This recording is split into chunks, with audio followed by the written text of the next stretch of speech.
Every day in our lives, we concern ourselves with interactions among people. Back before the pandemic, you used to talk with your best friends, you brainstorm tasks with your groupmates, you report in front of the class. But because of the pandemic, the face to face interaction among those people lessened. However, the interaction among those people you used to talk to did not really stop. You just have a different channel, the digital world. According to David 2005, context refers to the setting in which the communication takes place. Context helps to establish meaning and can influence what is said and how it is said. Now, before we elaborate the topic, let us have an activity first. Read each situation inside the circle and evaluate the communication context that it matches. Number 1. Cheering yourself in this time of pandemic. Number 2. Consoling a friend who loses his job because of pandemic. Number 3. Delivering your announcement in the public about the distribution of goods. Number 4. Stating your stand on a pressing issue about COVID-19 in the editorial page. And number 5. Discussing with your neighbors the safety protocols to avoid the spread of the virus. Your choices are the following communication context. Letter A. Communication with self. Letter B. Communication in public. Letter C. Communication between two persons. Letter D. Communication in a small group. And letter E. Mass communication.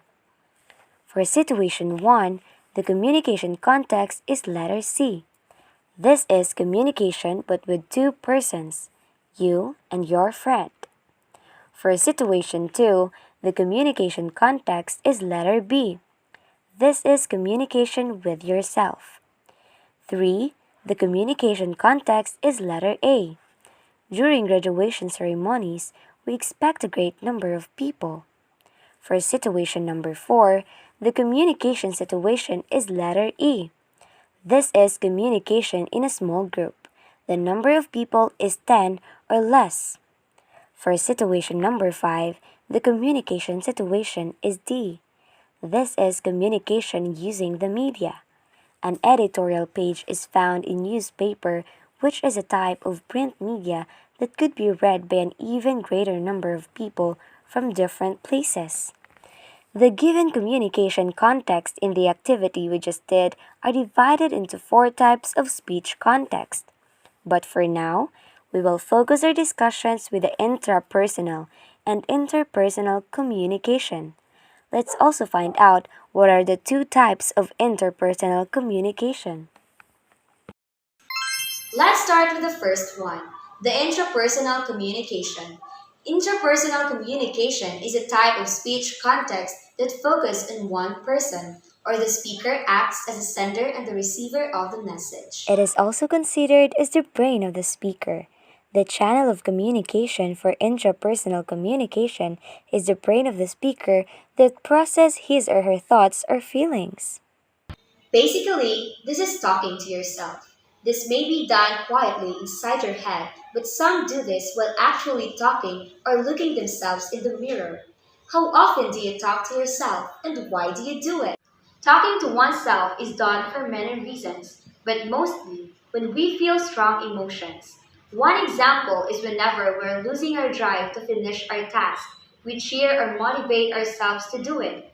Or when we are to make decisions, we weigh in our options and talk about it in our minds. What course should I take? Education? Criminology? Criminology? Education? Or maybe I can do both. On the other hand, we have interpersonal communication. Interpersonal communication is a type of speech context that takes place between and among people. Normally, it includes 2 individuals and it can vary from casual and very personal to formal and impersonal communication situations. Now, let us elaborate the 2 types of interpersonal communication. Two types of interpersonal communication.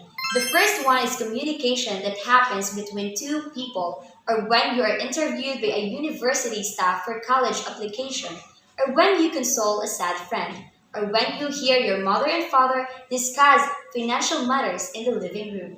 That is what we call diet communication. This type of communication involves at least 3 but not more than 12 people engaged in face to face interaction. In this type of conversation, all participants can freely express their thoughts and ideas throughout the discussion, like when you catch up with your friends, talk to your brothers and sisters during snack time, or brainstorm with your groupmates about your research paper. This is what we call small group communication. Let me just inform you of the verbal and nonverbal behavior that you must observe in different types of speech context. Whenever you do self talk, you must remember two things. 1. Use it to your advantage. Cheer yourself up before an event or when feeling down. Use it for self reflection or self evaluation.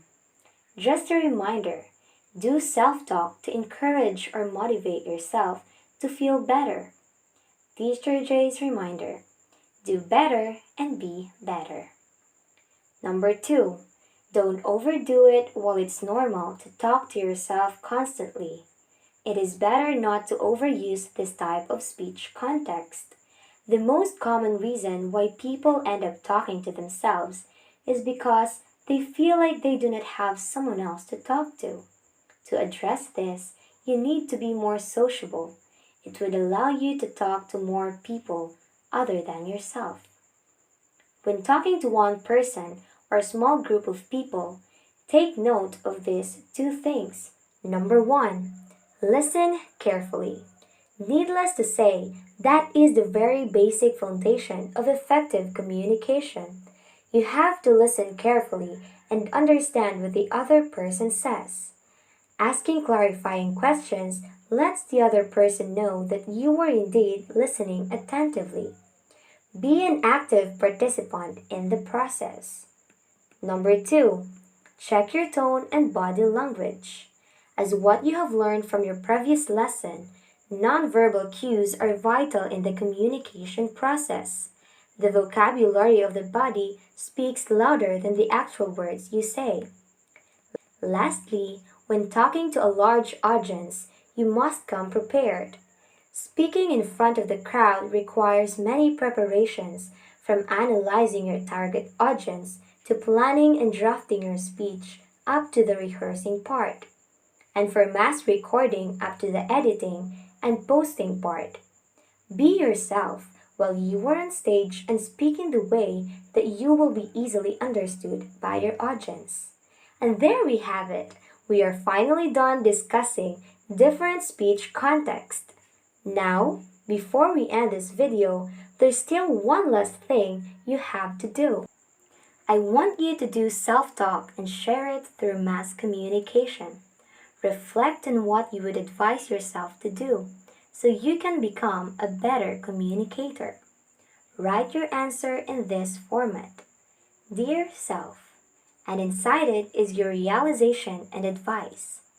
Love, Self.